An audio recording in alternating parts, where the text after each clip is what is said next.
मेनू दिखाओ उपन्यास ऑनलाइन पूरा पढ़ें उपन्यास बिन उपन्यास नायिका के हरम वाली खलनायिका अध्याय 23 सिंथिया की मूर्खता नायिका के हरम वाली खलनायिका। सिंथिया की मूर्खता। Ads by PubFuture. क्या गलत? एमिलिया ने भौहें सिकोड़ लीं, उसे खुद भी यकीन नहीं हो रहा था कि यह अजीब एहसास सिर्फ उसका भ्रम था। नहीं, ऐसा लगा जैसे कोई हमारा पीछा कर रहा है। खांसते समय क्रिस्टल थोड़ी शर्मिंदा दिख रही थी। शायद ये गलत नहीं है। सभी प्रकार के बुरे लोग इस क्षेत्र में गंदगी फैलाते हैं, इसलिए यदि आप कभी अकेले आएं तो आपको निश्चित रूप से बहुत सावधान रहना चाहिए। एमिलिया ने नायिका की ओर उत्सुकता से देखते हुए पलकें झपकाईं। क्या तुम ऐसा हर दिन नहीं करते? नायिका थोड़ी अजीब लग रही थी। क्या वह एक खूबसूरत अमीर महिला है? गुंडे उसके जैसी गरीब, साधारण महिला को क्यों निशाना बनाएंगे? जब तुम होती हो तो बात अलग होती है। मैं उतना अच्छा नहीं दिखता। उसे केवल उन बलात्कारियों की चिंता थी जो वास्तव में हताश थे, और ऐसे बलात्कारियों में दिन के उजाले में किसी का पीछा करने की हिम्मत नहीं थी, जहां कोई भी उन्हें देख सकता था। और उनमें से भी शायद कुछ ही लोग थे जो उसके पीछे पड़ जाते, या कम से कम वह तो यही सोचती थी। एमिलिया स्पष्ट रूप से सहमत नहीं दिखी। अरे, क्या इन गुंडों की आंखें नहीं हैं? नायिका का चेहरा भयंकर शर्म से लाल हो गया। वह सोच रही थी कि वह कैसे समझाए कि वह सुंदरता के मामले में अच्छा दिखने की बात नहीं कर रही थी, बल्कि धन के मामले में। क्या यह एक ही समय में उन दोनों का अपमान नहीं होगा? अगर वह सच में इस बात पर जोर देती रही कि वह अमीर लड़की जितनी सुंदर नहीं है, तो शायद वह चाटुकार के रूप में सामने आएगी।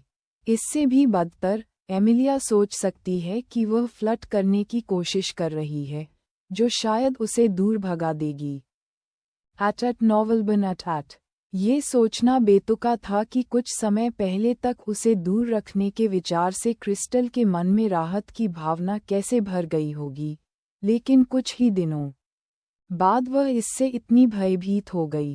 Ads by PubFuture. यद्यपि वे दोनों एमिलिया की अजीब निगाहों को पूरी तरह से भूल चुके थे, लेकिन डिक्सी इतनी उदासीन नहीं हो सकती थी। वह पहले से ही जानती थी कि एमिलिया ने शायद अब तक खुद को उनके घेरे में शामिल नहीं किया था, और वह लड़की शायद पूरी तरह से अनभिज्ञ थी और छल कपट के खिलाफ असहाय थी, लेकिन आज उसकी हरकतों ने वास्तव में उसे यह बात पुख्ता कर दी। भले ही हम लड़ना सीख रहे हों, लेकिन अभी यह बात कहने लायक नहीं है, और उसके लिए तो ये बेफिक्र रहने जैसा है। इसके अलावा, भले ही यह पीछा करने वाला हमारे समूह से संबंधित न हो और सिर्फ एक जुनूनी कमीना हो, फिर भी उससे निपटने की जरूरत है। हालांकि उसने अपने विचार एमिलिया को नहीं बताए, क्योंकि उसकी राजकुमारी को सब कुछ जानने की आवश्यकता नहीं थी। डिक्सी चाहती थी कि वह इस दुनिया की गंदगी से यथासंभव अछूती रहे, क्योंकि यह उसके आकर्षण की पवित्रता थी जिसने पहले दिन से ही उसे मोहित कर लिया था। जहां तक उस कमीने की बात है जो उनका पीछा कर रहा था, उसे उम्मीद थी कि वह आज चुपके से देखने में कामयाब होने वाली कुछ झलकियों से खुश होगा। आखिरकार, लोगों के लिए कम से कम एक सुखद याद के साथ जाना बेहतर होता है। अपने शूरवीर के काले विचारों के विपरीत, एमिलिया का मानना था कि यह उस क्षेत्र का कोई सामान्य गुंडा था, जिसने उन्हें संभावित लक्ष्य के रूप में देखा था। ऐसा इसलिए था क्योंकि सिंथिया ने उसे जो बताया था उसके अनुसार, पिछले जन्म में नायिका को उन लोगों द्वारा बहुत परेशान किया गया था, और यहाँ तक कि बेचारी लड़की की माँ भी उनके हाथों मर गई थी। भले ही इसका कुछ हिस्सा डैनियल की जिम्मेदारी थी, लेकिन इस क्षेत्र में इन अनियंत्रित लोगों का अस्तित्व निश्चित रूप से नकारा नहीं जा सकता था। और चूंकि वहां छाया में एक शिकारी मौजूद था, तो वह अपने पास से गुजरते शिकार का पीछा कैसे नहीं कर सकता था? ऐसा नहीं लगता कि कोई तात्कालिक खतरा है। हो सकता है कि वे अभी सिर्फ तलाश कर रहे हों। और ऐसा करना उनके लिए काफी समझदारी भरा काम था, क्योंकि एमिलिया जानती थी कि डिक्सी का अंगरक्षक चुपके से उनका पीछा कर रहा था। वह उनकी नज़रों से दूर रहेगा, लेकिन अगर वे अपनी जगह पर रहे तो गुंडे उसे जरूर देख लेंगे। लेकिन एक बार जब उन्हें लगेगा कि उन्होंने सब कुछ तय कर लिया है तो वे निश्चित रूप से अपने लक्ष्य पर हमला करेंगे। जब वे पूरी तैयारी के साथ आते हैं तो एक अकेला अंगरक्षक पर्याप्त नहीं होता। वह डिक्सी या खुद के बारे में बहुत चिंतित नहीं थी। बस एक शब्द उनकी सुरक्षा के स्तर को कई गुना बढ़ा देता। लेकिन नायिका एक अलग मामला था। उसके पास कोई भी सुरक्षा करने वाला नहीं था, न ही वह थोड़ी सी भी लड़ाई करने में सक्षम थी। ये भी असंभव था कि हमेशा अध्ययनशील रहने वाली सम्मानित छात्रा क्रिस्टल उसके साथ युद्ध की शिक्षा लेने के लिए सहमत हो। उसके लिए ये केवल समय की बर्बादी होगी। Ads by PubFuture. और यदि वह किसी कारणवश सहमत हो भी गई तो इससे कितनी मदद मिल सकती है? वह एमिलिया नहीं थी, जिसके पास कई जन्मों का प्रशिक्षण और लड़ाई का अनुभव था। न ही उसके पास डिक्सी की तरह स्वाभाविक रूप से मजबूत गोरिल्ला काया थी। केवल औसत दर्जे के परिणाम प्राप्त करने में बहुत समय लगेगा। सिंथिया, तुम्हारा क्या ख्याल है? क्या मुझे सैम से नायिका के लिए कुछ इंतजाम करने को कहना चाहिए? सिंथिया को ये विचार नापसंद था कि उसकी खलनायिका इतने साधारण मामले में मदद मांग रही है। मुझे लगता है कि तुम्हें ये करना चाहिए कि चुपके से पता लगाओ कि ये गुंडे कौन हैं, और फिर उनकी पिटाई कर दो। उनके मालिक बन जाओ और उनसे अपने कुत्तों की तरह काम करवाओ। एमिलिया ने लगभग अपनी आंखें घुमा लीं। ओह, हाँ, ऐसा नहीं हो रहा है।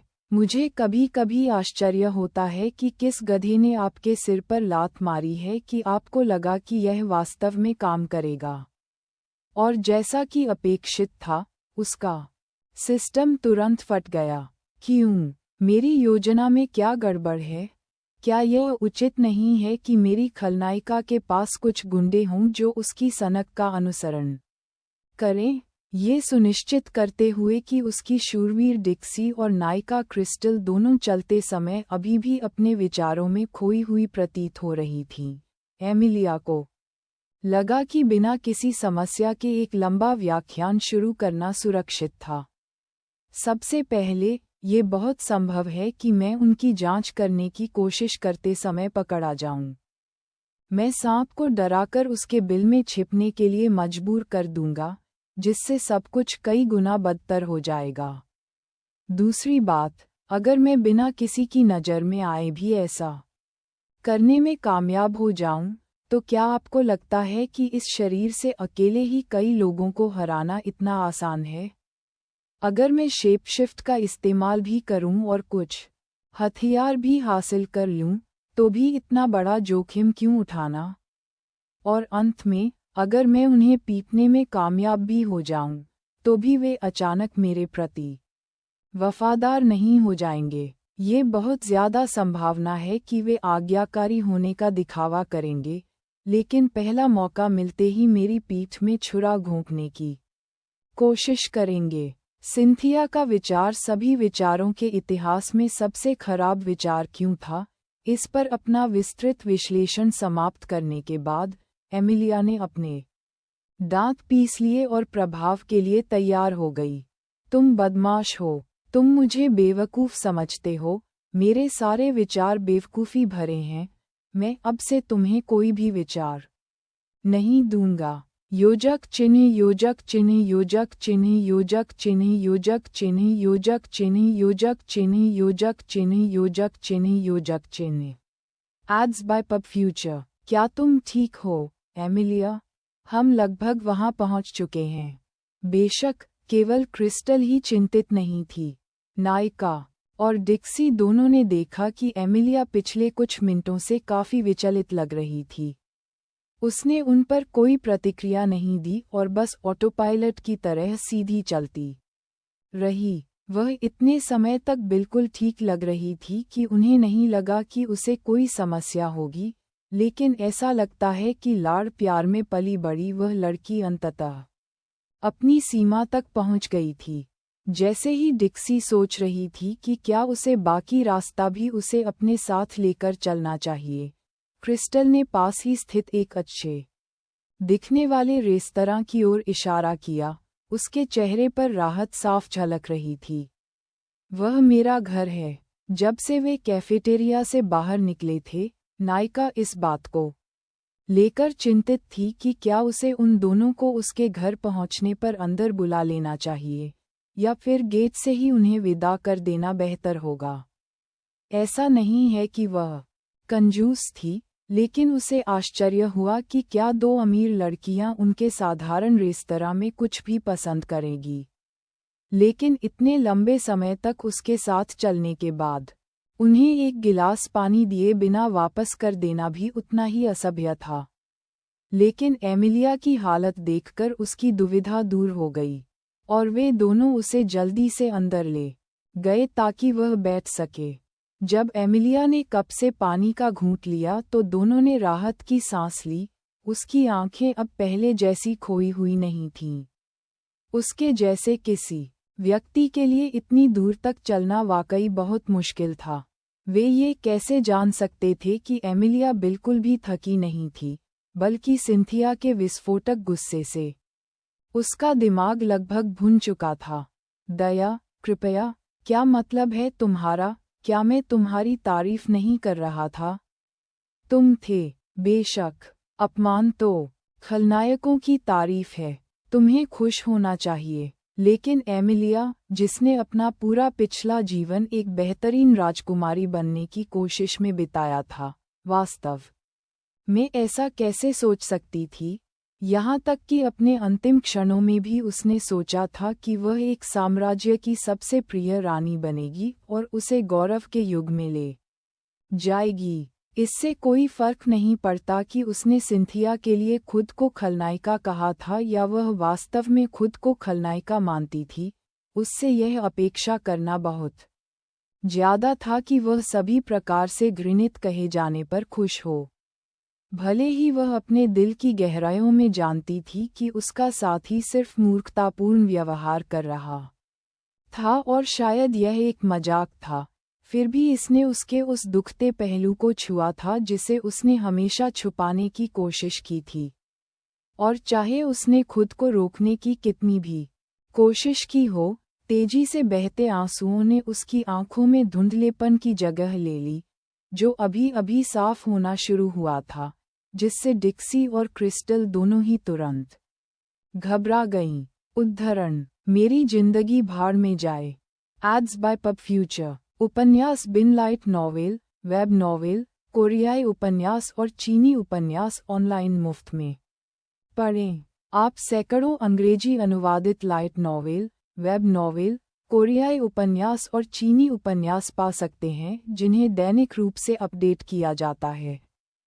उपन्यास ऑनलाइन पढ़ें, लाइट नॉवेल ऑनलाइन पढ़ें, ऑनलाइन मुफ्त पढ़ें, मुफ्त लाइट नॉवेल ऑनलाइन। संपर्क टॉस साइट मैप दान करें।